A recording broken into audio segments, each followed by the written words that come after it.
안녕하세요. 책 읽는 토끼입니다.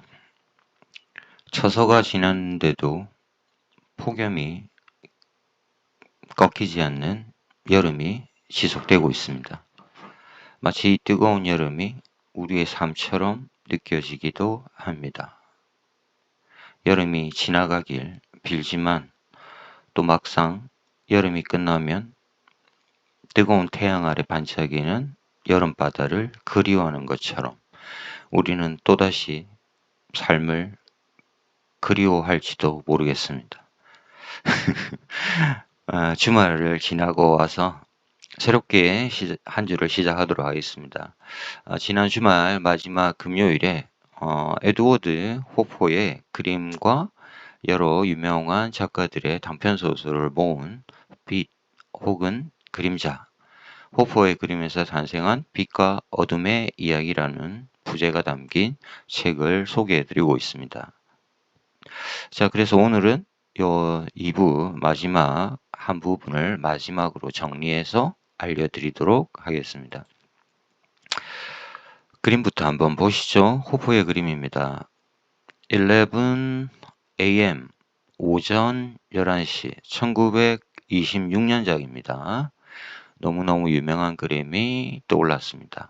자, 이 그림을 보시고 오늘 우리 영어 공부하는 시간은 아니지만 영어로 이 영어가 아니어도 좋습니다. 이 그림을 딱 보고 한 문장으로 이 그림을 묘사해 보아라.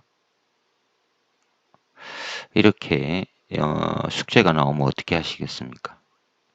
뭐 영어로 제가 소개해 드릴 텐데 제가 한 건 아니고 이 그림에 대한 소개입니다.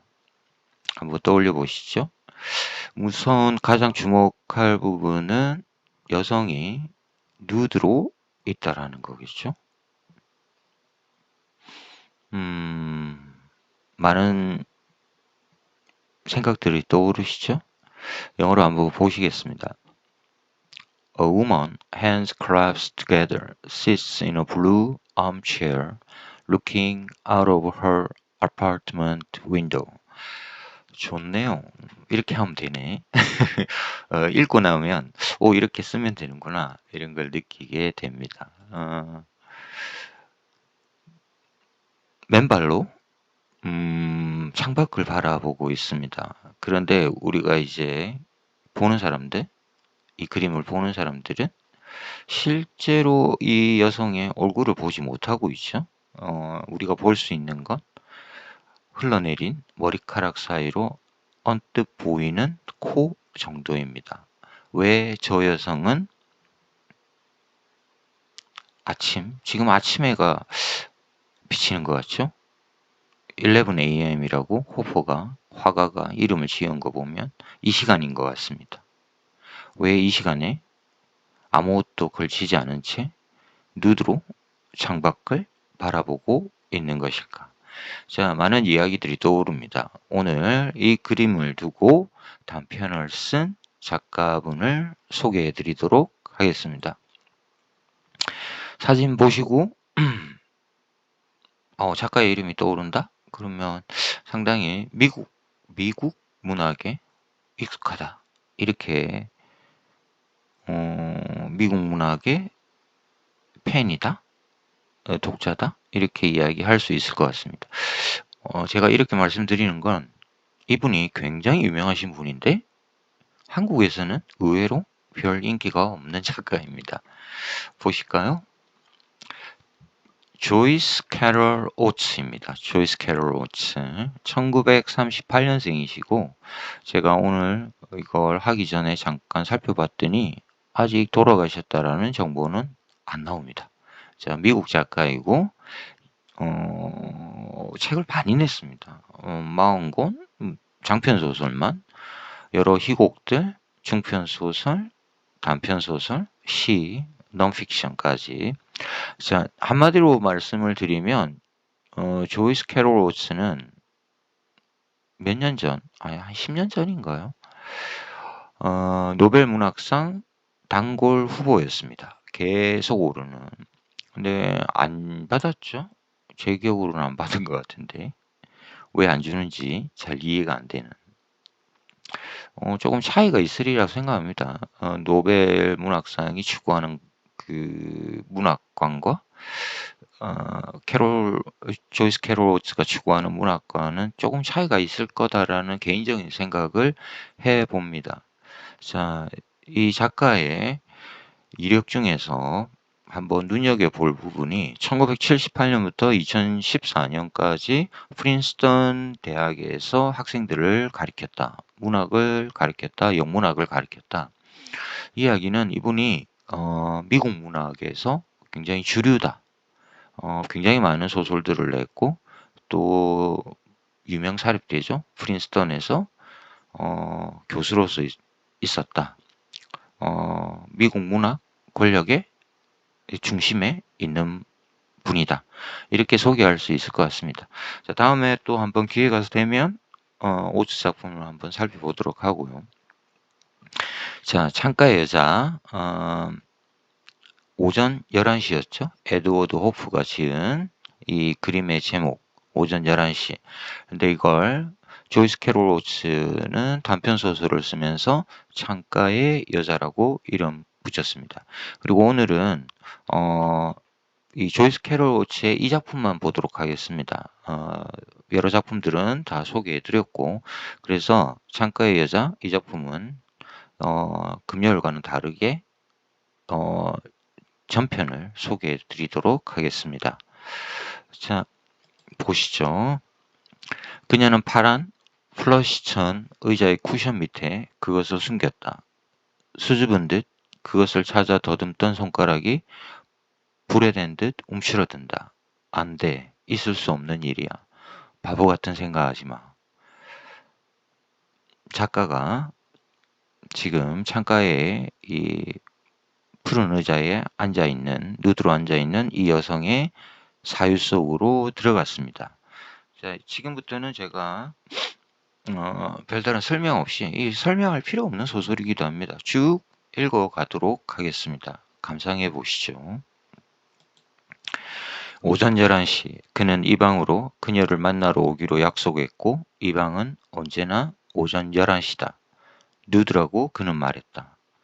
발가벗은 게 아니라고. 발가벗었다는 말은 천박하다. 그는 뭐든 여자가 하는 상스러운 말이나 상투적인 표현에 거부감이 있다. 그녀는 혼자 있을 때에만 그것도 아주 가벼운 비속어를 중얼거린다. 젠장, 쉐기랄, 빌어먹을. 상스럽고 잔혹한 말을 웃으며 내뱉는 것이야말로 남자들의 특권이다. 그러나 그 역시 이런 말을 중얼거릴 때도 있다. 세상에, 비속어가 아닌 감탄의 표현이다. 때로는 세상에, 당신 아름다워. 브라운스톤 아파트. 아파트의 이름이 더 맥과이어입니다. 라디에이터 열기와 건조한 공기. 굉장히 브라운스톤이라는 말에서 들을 수 있지만 고급 아파트입니다. 비싼 아파트. 나이든 여자의 메마른 피부를 본 적이 있다. 어떤 여자는 그렇게 늙지도 않았고 60대이거나 그보다 더 젊은 경우도 있다. 종이장처럼 얇은 피부, 뱀의 허물처럼 메마른 자글자글한 흰 주름의 미로는 참으로 보기 끔찍하다. 그녀의 어머니, 그녀의 할머니. 젊은 여성이고 지금 그 그림 속에 있는 여성이 예감하고 있죠. 자신도 언젠가는 나이가 들어서 어머니와 할머니처럼 이렇게 주름이 자글자글한 성적 매력을 잃은 여성이 될 것이다 라는 두려움 속에 갇힌 여주인공입니다. 그의 아내는 몇 살일까? 그녀는 고소해하며 생각한다. 그 사람 부인은 젊지 않아. 나처럼 예쁘지 않아. 그는 그 여자를 보면서 날 생각할걸? 그의 허리둘레와 체중, 그는 못해도 90kg은 나간다. 전부 근육이야. 그는 즐겨 말한다. 농담이다. 그리고 그녀는 응, 이라고 웅얼거리며 답한다. 그녀는 그가 밉다. 그녀를 이곳에 가두다니. 흙먼지 취급을 하다니. 다음번에 내 몸에 손대기만 해봐. 후회하게 될 거야. 고급 아파트에 있지만 이 아파트는 그녀의 감옥이다. 그가 가둔 값비싼 감옥. 다만 직장에서, 사무실에서 그녀는 부러움의 대상이다. 다른 비서들은 그녀가 더 맥과이어에 산다는 것을 알고 있다. 그녀는 21번가와 6th 애비뉴 모퉁이에 있는 자동 판매기 식당이나 그가 데리고 가는 다른 곳에서 식사를 한다. 그런 경우에도 그녀는 조심해야 한다. 말처럼 먹어대는 여자만큼 혐오스러운 건 없다고 그가 말했다. 남자가 제공해준 고급 아파트에 살고 있지만 그녀의 몸과 영혼은 모두 그 남자의 통제 속에, 억압적인 구조 속에 갇혀 있다. 그림은 오토맷이라는 1927년작입니다. 거의 지금 우리가 보고 있는 11am이라는 작품과 유사한 시기에 그려진 그림입니다. 여기에도 여성이 혼자서 앉아 있습니다. 그가 집세의 대부분을 부담한다. 그녀가 요구한 적은 없지만 그는 매번 갑자기 생각났다는 듯 청하지도 않은 돈을 준다. 그의 낮 시간은 일, 그리고 가족들로 채워져 있다. 그의 낮은 노출되어 있다. 남자의 공개적인 삶입니다. 밤에는 또 다른 자아가 있다. 꽉 조이는 옷들을 벗겨낸다. 사실 그가 좋아하는 것은 창가의 여자를 상상하는 일이다. 밑에 그림 너무 좋습니다. 미국 서부의 한 풍경들을 볼 수 있는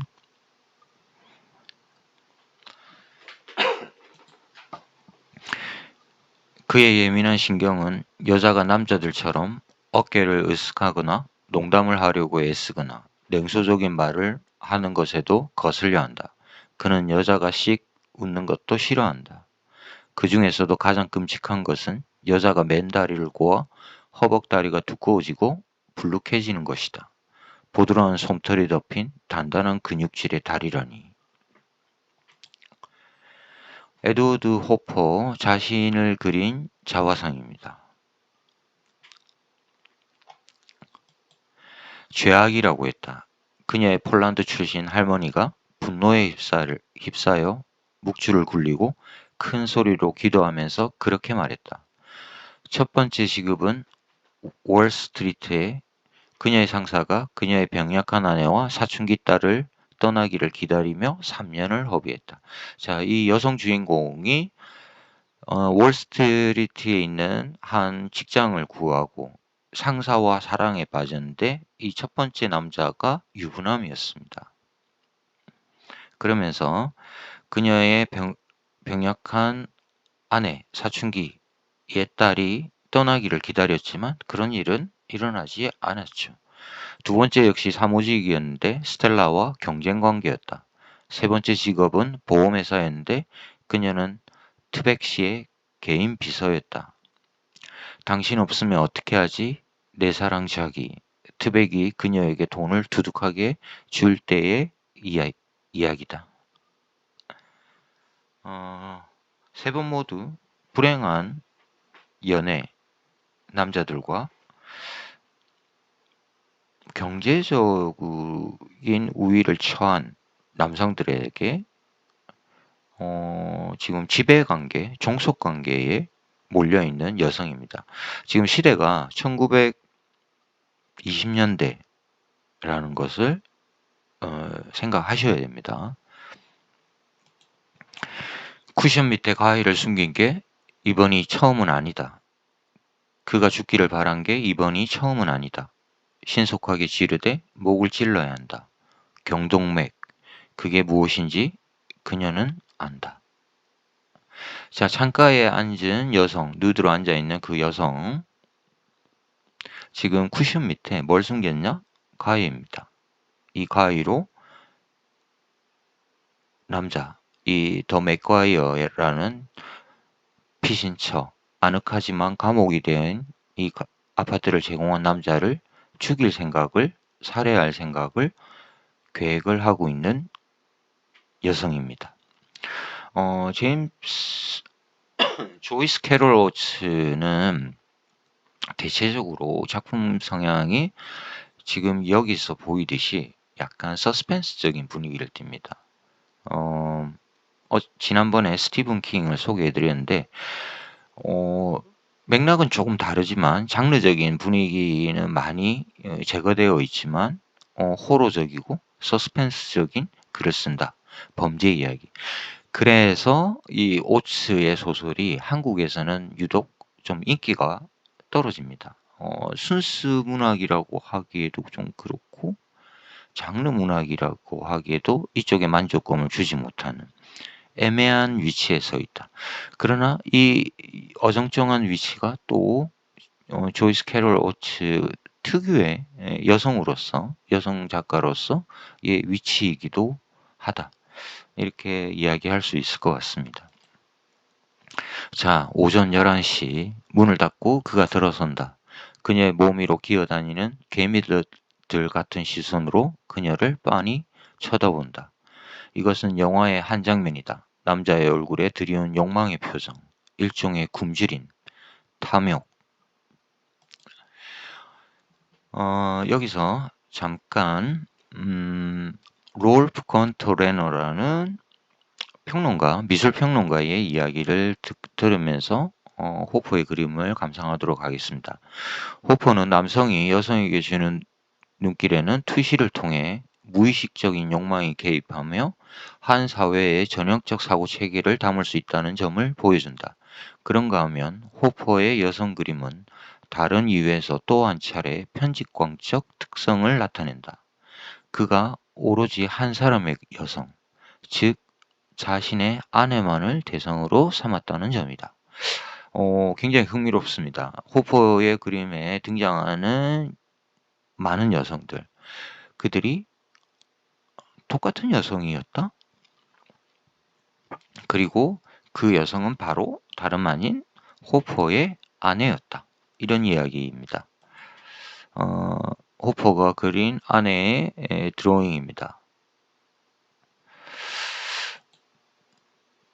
이 그림은 확실히 보면서 지금 그 초상화, 아내의 초상화의 여성 같은 분위기가 있죠. 근데 뒤쪽에 우리가 지금 보고 있는 오전 11시 여기에도 지금 이 아내분이 모델을 선 것인가? 이런 것도 한번 주의 깊게 보면 흥미로운 지점이 있다. 자, 다시 소설입니다. 지난 겨울 심하게 말다툼을 한 뒤 그녀는 그가 아파트에 들어오지 못하게 하려 했다. 그러나 그는 괴력을 발휘하며 밀고 들어왔다. 그를 막으려는 것은 유치하고 무모한 짓이었다. 그 뒤에 이어진 것은 응징이었다. 처절한 응징. 폭력적인 세계입니다. 침대에 뇌동댕이 쳐져 베개에 얼굴을 눌린 채 거의 숨도 쉬지 못했다. 비명소리는 막혔고 등과 허리, 엉덩이를 주먹으로 세게 맞으며 살려달라고 애원했다. 그리고 그녀의 다리는 거칠게 벌려졌다. 앞으로 한 번만 더 이런 짓을 하면 어떻게 되는지 맛만 보여준 거야. 더러운 폴란드 계집 같으니라고. 할머니가 폴란드 출신이라고 제가 이야기를 했죠. 물론 그들은 화해했다. 매번 그들은 화해했다. 하일 선물. 이 남자가 주로 선물을 주는 것은 하일입니다. 우리가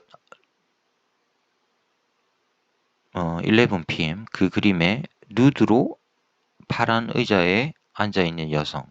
누드인데 유일하게 힐을 신고 있었다. 구두를 신고 있었다. 기억하십시오. 남자의 눈동자에 담긴 그 표정을 바라보며 생각한다. 물론 그는 나를 사랑해. 이건 사랑의 표정이야. 그가 도착하기를 기다린다. 지금이 몇 시지? 오전 11시. 만약 그가 그녀를 정말 사랑한다면 꽃을 가져올 것이다. 어젯밤 일 보상하고 싶어서. 지난밤에 있었던 폭력. 그가 가장 보고 싶지 않은 것이 있다면 그녀가 뿌르퉁하게 골이 나서 얼굴이 별로 안 예뻐 보이는 것이다. 앞으로 10년 뒤 어떤 모습일지 암시하는 이마에 날카로운 주름들. 그는 아내에게 이렇게 말하는 법을 터득했다. 나한테 일이 있다는 거 알잖아. 난 뼈 빠지게 일하고 있어. 이 돈을 다 누가 벌고 있지? 그는 어쩌면 여자를 속이고 있는 건지도 모르겠다. 그러나 여자들은 의뢰 속으려니 한다. 그렇지 않은가? 성의 계약에서 속이는 것은 하나의 조건이다. 1920년대의 그림을 보면서 조이스 캐롤 오츠가 1938년생이죠. 이분이 지금 쓰고 있는 소설을 우리는 감상하고 있습니다. 사랑이라는 것이 성의 계약이고 이 성의 계약이라는 것이 제도적으로는 결혼의 계약입니다. 여기에서 속고 속이는 것은 하나의 조건이다. 라고 조이스 캐롤 오츠가 이야기하고 있다. 전날 밤에 집에 머물렀다. 그러느라 여자를 낙담시켰다. 다 아내 때문이다. 뻣뻣하고 냉랭하고 조용한 아내. 젠장 얼마나 따분한지. 지금 남성의 사유를 추적하고 있습니다. 작가가. 그녀의 의심이 따분하다. 그녀의 다친 감정들이 따분하다. 그녀의 묵직하게 억눌린 분노가 따분하다. 그 중에서도 가장 끔찍한 그녀의 따분함이 따분하다. 아내에게 왜 사랑을 느끼지 못하는지, 그리고 왜 정부를 둬서 이렇게 살고 있는지 지금 작가가 설명하고 있다. 잘 나가는 증권 브로커의 딸. 자, 자신의 아내 이야기입니다. 이 남자 주인공의. 알고 보니 그 증권 브로커는 잘 나가지 않았고 몇 년 뒤에는 증권 브로커도 아니었고 단지 파산한 사람일 뿐이었다. 그에게 돈을 빌려달라고 부탁하는. 그러니까 이거는 지금 이 남자 주인공의 아내의 아버지, 장인이죠. 이 장인이 사실은 엉터리 사기꾼이었고 결국 파산해서 사위에게 돈을 빌려달라고 하는. 그러면서 이 남자는 아내에 대한 지배력을 완전히 노예 관계인을 만들 수 있었다. 이렇게 작가가 지금 설명하고 있습니다. 또한 아내의 미모도 사라져 버렸다. 나이든 여자의 허물어진 외모, 얼굴이 처지고 몸도 처진다. 그는 아내가 죽고 자신이 보험금을 받는 상상을 한다. 부채 없이 4만 달러. 그러면 다른 여자와 결혼할 수도 있을 것이다. 다만 이 여자와 결혼하고 싶은가? 젠장 술 생각이 난다. 지금 더 맥과이어에 가둬놓은 창가의 여자. 이 여자와 결혼하고 싶은가? 그렇지도 않다는 거죠. 좀 더 젊고 예쁜 다른 여자를 이 남자는 상상하고 있습니다. 이제 맨발을 하이힐에 우겨 넣을 시간이다. 누드는 멋진 단어다. 예술가들의 언어처럼 거만하다. 그녀가 보고 싶지 않은 게 있다. 이제 그녀의 몸은 더 이상 소녀의 몸이 아니다. 거리에서 멀리 떨어져 보면 아마도 무심한 시선들을 속일 수 있겠지만 가까이 들여다보면 다르다. 어머니처럼 나이 들어가는 몸을 거울 속에서 보는 것은 너무도 두렵다. 자, 이 여자 주인공은 남자의 이런 생각들을 마치 읽은 듯이 자신이 나이가 들어가는 것에 대해서 곧 노화가 찾아올 것이 젊음을 잃어버릴 것을 예상하며 두려움에 몸을 떨고 있습니다. 이것이 무엇보다도 큰 공포인 것이죠. 더구나 저 망할 놈의 의자에 앉아 있을 때, 그녀가 혼자일 때, 앞으로 몸을 숙이고 팔을 무릎 위에 올리고 건물들 사이의 좁다란 햇살 기둥을 바라볼 때면 그녀의 배가 보드라운 배의 지방이 불룩하게 붉어진다. 자, 조이스 캐롤 오츠가 오전 11시라는 이 그림 속에서 여성의 배에 주목했다라는 것을 볼 수 있죠. 보시죠. 배가 볼록하게 보인다. 그리고 이 그림을 보면서 작가가 지금 우리는 이 단편 소설을 읽고 있는데 아파트고 이 아파트는 고급 아파트다. 그런데 여성이 벗고 있다. 누드 상태인데 이 누드는 곧 경제적 예속관계, 유부남이 남자를 만나는 여성의 상황, 비참한 상황 이런 것들을 드러낸다. 하이힐은 아니군요. 플랫 슈즈 같은데 어쨌든 구두를 신고 있다. 그리고 이 여성의 나이가 39. 아직 나이 안 나왔나요? 30대 정도. 그런데 어머니나 할머니처럼 나이가 드는 것을 지금 두려워하고 있다. 이런 것들을 지금 조이스 캐롤 오츠가 이 그림을 보면서 이야기를 만들어내고 있습니다. 다시 소설로 들어가겠습니다. 늙어간다는 신호는 아니다. 그저 체중이 늘어가는 것뿐이다. 생일 선물이야 자기. 이제 32인가? 그녀는 얼굴을 붉혔다. 맞아, 32. 상자와 무게로 가늠해 보건대 또 한 켤레 빌어먹을 하일이라는 것을 알 수 있다. 두려움으로 정신이 혼미해진 상태에서 그녀의 심장이 빠르게 뛰기 시작한다.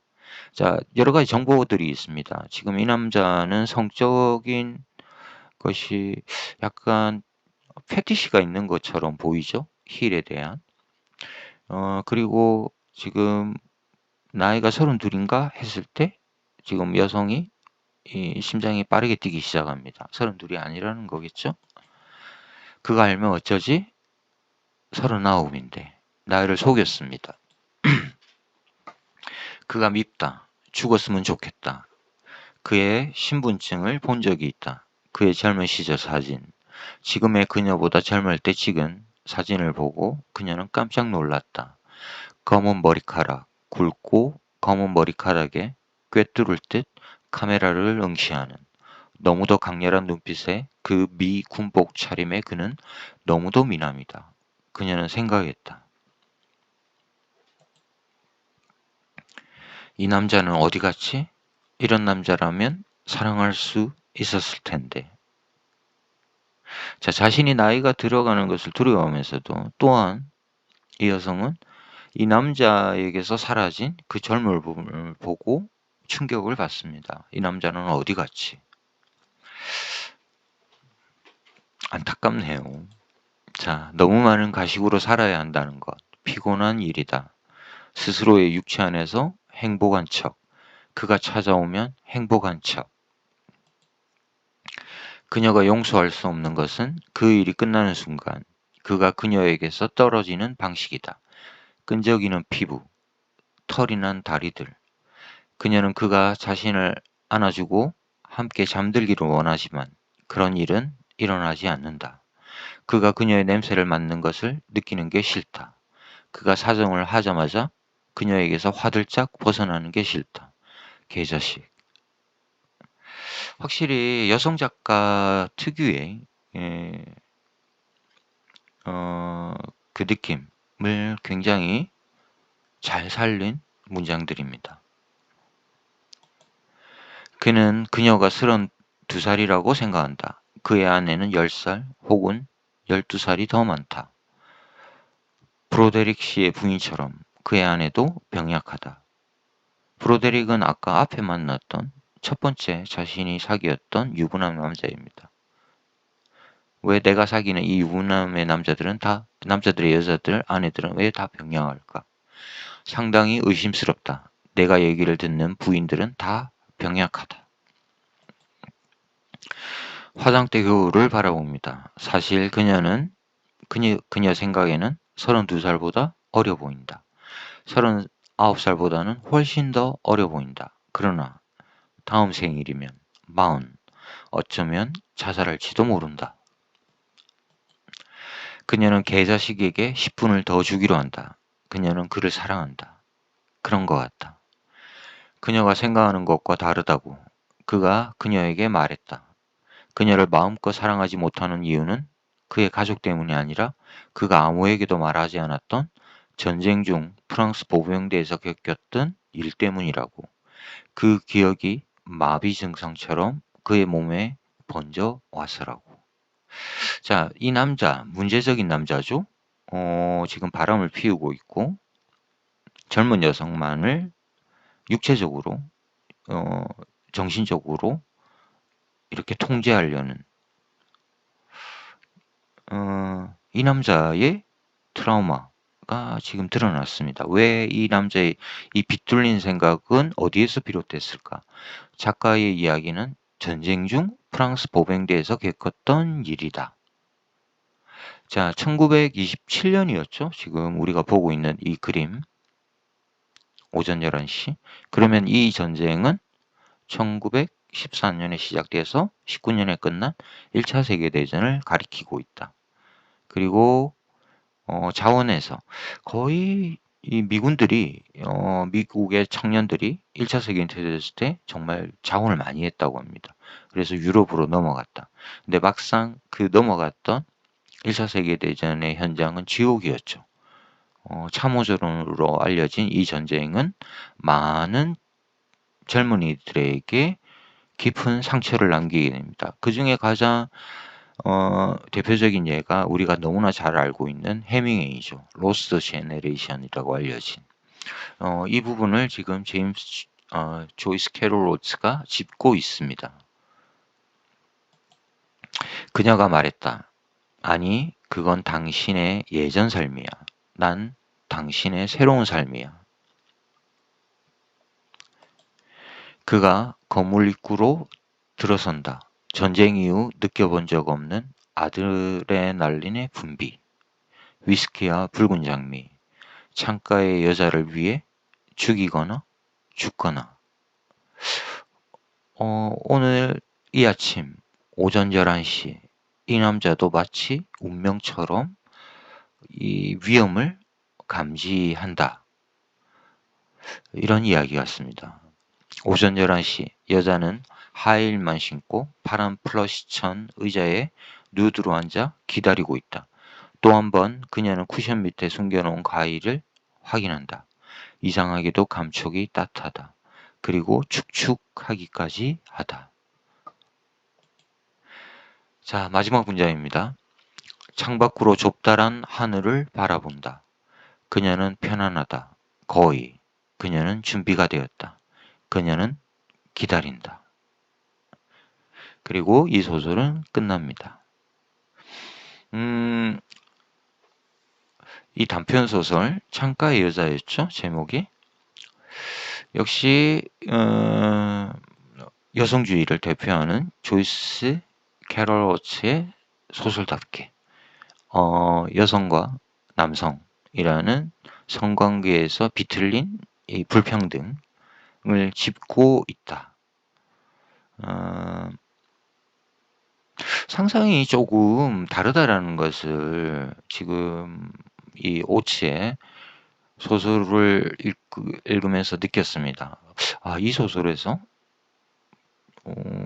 이 오츠는 그런 상상을 했다고? 저로서는 약간 특이했다. 근데 여성의 입장에서 바라볼 때 상당히 불편한 시점이 이 그림 속에 존재한다라는 것입니다. 남자의 입장으로서 보면 솔직하게 말씀드리면 지금 누드로 앉아있는 이 여성은 쓸쓸해 보이기는 하나 지금 오치의 소설에서 지금 우리가 볼 수 있는 이런 폭력적인 상황에 처한 여성일까? 라는 거는 저는 잘 생각 못했습니다. 쓸쓸하고 외로움을 느낄 수는 있지만 그렇게 리얼하다고? 이 관계성이? 글쎄요, 저는 사랑을 잃은 여성의 쓸쓸함을 읽었는데 이것이 지금 쿠션 밑에 가위를 숨겨놓고 곧 이 방으로 들었을 남자의 이 가위가 남자의 경동맹을 향해서 날아갈 것이다. 이걸 상상하기가 좀 어려웠다라는 이야기입니다. 그래서 소설이라는 것이 재밌다. 또 그림이라는 것이 흥미롭다. 이런 것을 생각할 수 있었습니다. 자, 오늘 정리를 하도록 하겠습니다. 조이스 캐롤 오츠의 젊은 시절의 모습입니다. 확실히 이런 거 보면 젊음이 좋다? 뭐 이런 걸 또 한 번 느낄 수 있는, 특히 여성들이 노화에 대해서 더욱더 불안해하는 것이 사실이죠. 이런 것들이 2000년대에 점점 좋아지고 있나? 이런 질문도 좀 해볼 필요가 있을 것 같습니다.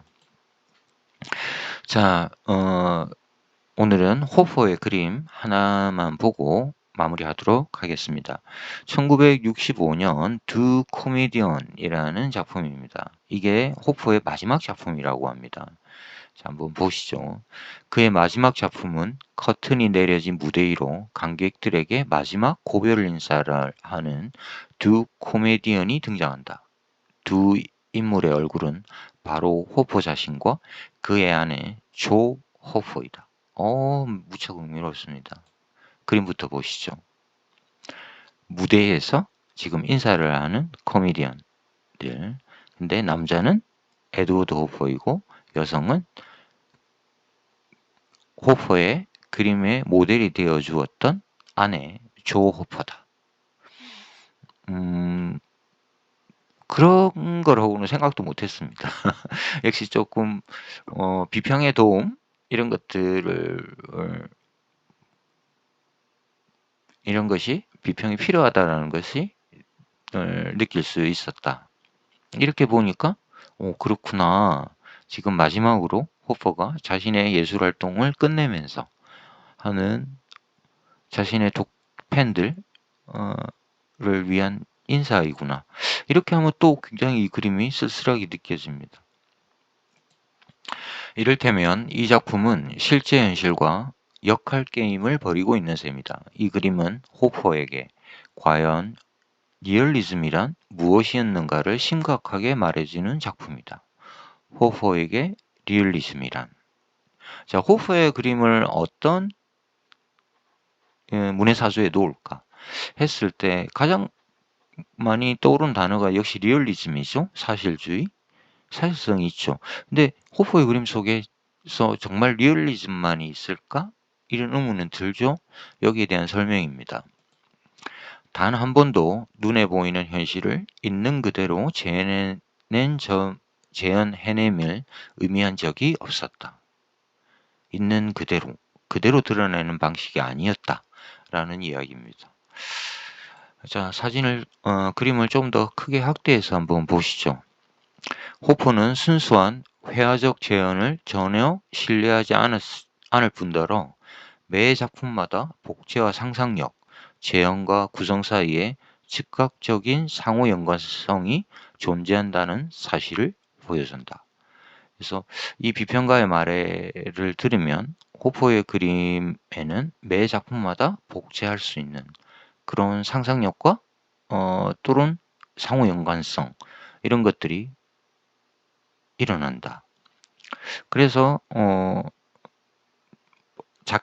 소설가들은 호퍼의 그림을 보면서 각기 다른 소설들을 쓸 수 있었다. 상호 연관성, 재현성, 복제, 상상력. 좋네요. 자, 오늘은 이렇게 해서 책 읽는 토끼 호퍼의 그림을 가지고 여러 작가들이 쓴 단편 소설들을 감상했습니다. 문학동네에서 나온 책인데 좋아하는 작가들이 있으면 한번 여기 보이시죠? 단편들 읽어보시면 좋은 독서 경험이 되리라 생각합니다. 지식과 즐거움을 찾아 떠나는 책여행 책 읽는 토끼였습니다. 장시간 시청해 주셔서 감사합니다. 마치겠습니다.